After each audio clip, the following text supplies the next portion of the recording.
Welcome back. You're with us here on Editors Roundtable. We've been discussing what's happened this week, and of course, we're looking ahead as well. Now, one name which I think a lot of people have lots of questions and queries about is Bajaj Finance. This is true for retail audiences. It's true for institutional fund managers, just because the sheer number of people who own it, because of course, it's done so well. I'm talking about Bajaj Finance.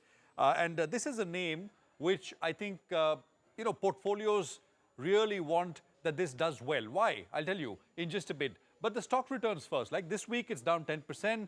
In 2022, it was down 6%. And, from the all-time high, it's down about 26 odd percent. By the way, I pointed this out earlier. 2022 was the first negative year for Bajaj Finance in 10 years, right? So it's not done very much for almost a year and a half or so. What's the reason for the latest fall? The numbers, the business update which they presented, Q-on-Q loan growth was 5.7%. Market expectation was 7%. Some said, well, what's the big deal? It's still good growth, strong growth on a year-on-year basis, but the markets are markets, and they did not like the numbers. Stock was marked down. This is the reason why I think, this is a name which really has to do well for that feel-good factor to return in portfolios. Mutual funds own about 36,500 crores of Bajaj Finance in portfolios. This is data from Value Research as of the end of 30th of November 2022, the latest data that we have. Look at, this is, what each of these schemes has as a percentage of their total AUM. Axis Long-Term Equity owns 9% of Bajaj Finance as a percentage of its AUM. You can see the other schemes. There is Motilal Oswal Flexi Cap, 6.5%, DSP Flexi, UTI Flexi, SBI Focused Equity. And I've kind of limited the list. It's a very long list. As you can see, 36,500 crores of Bajaj Finance is owned by mutual funds. So it's a large number.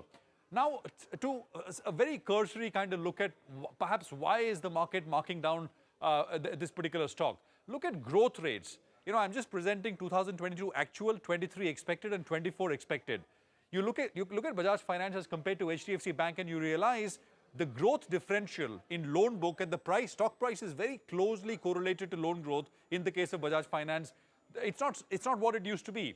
I mean, Bajaj Finance has grown as 40%, 70%, 115%. I went back and looked at numbers, but now this is in the 20s, right? High 20s, solid 20s, but still in the 20s, more than HDFC Bank, but the differential is not what it used to be.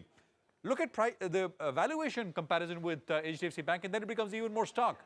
On a one-year forward consensus basis, Bajaj Finance is 6.5 times, HDFC Bank is 2.9 times or so. If you don't compare it to HDFC and just look at what Bajaj Finance's own history is, as I said, 6.6 current, historical average is 4.4, so it's still pretty pricey as compared to that. The peak, of course, is about 9.5 times from where it has actually dropped off quite a bit. What next? I think the single most important factor is management commentary post the earnings on the earnings conference call. I remember a few years back, you had a situation where the numbers disappointed. The management came on the call and said, well, this was deliberate. This is strategy, and the stock markets liked it. Will we see a repeat of that after the third quarter earnings is something to watch out for? I mean, just a couple of other factors. The absolute high net interest margins that the company enjoys perhaps should limit any damage to their margins because of the interest rate environment. Competition is high. And of course, for the NBFC sector, the valuation dispersion is huge. There are NBFCs trading at 1 time book, and there is this Bajaj Finance, which is at 6.6 times book. So the question is, will the laggards do well or the leader start to outperform once again? But I think there is one thing which history has shown us over the last 10 years. It's not paid off to bet against Bajaj Finance. It's always come back stronger than before. Will it happen immediately or will it take time is something we need to wait and watch. But that's enough from me. Sonia, IT services is going to be the focus next week when we come back, starting with TCS, which reports on Monday. Oh, absolutely. So earnings season is going to come in thick and fast, right? TCS begins on Monday, followed by HCL Tech and Infosys on the 12th, followed by Wipro on the 13th. And then you have big banks like HDFC Bank and ICICI Bank coming through in the rest of the month. Now, for the IT sector, the expectation is that the earnings will be on the weaker side because it's going to be a soft quarter impacted both by Q3 seasonality as well as the worsening macro, setup. Now, if you look at the IT sector, HCL Tech, remember, mid-quarter said that there were higher furloughs in high-tech, BFSI and telecom. And just to put a few numbers before we wrap up the show, HDFC Securities expects revenue growth for the sector to decelerate from 13.5% constant currency in FY23 to 8.5% in FY24. And the growth rates across the board are expected to slow down. For TCS in this quarter, just 1.5% growth. Infosys as well, 1.5%, while HCL Tech will be about 3.5%. Now, the key things to watch out for, and I want to toss this question to Pankaj as well. How are the tech budgets for calendar year 2023? Has there been a cut down in client spending? If the tech budgets are flat and large deals are absent, can IT see double-digit growth next year, or will they have to scale down their earnings? Pankaj, over to you.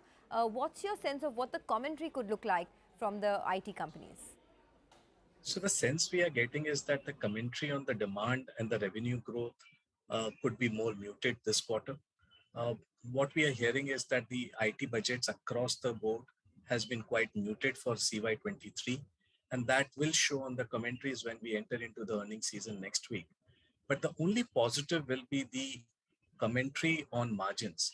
I think across the board, companies we expect to come in and talk about positive tailwind on the margin side, because that will clearly be shown in the hiring rates, which we have seen over the last 2 quarters, that has materially slowed down.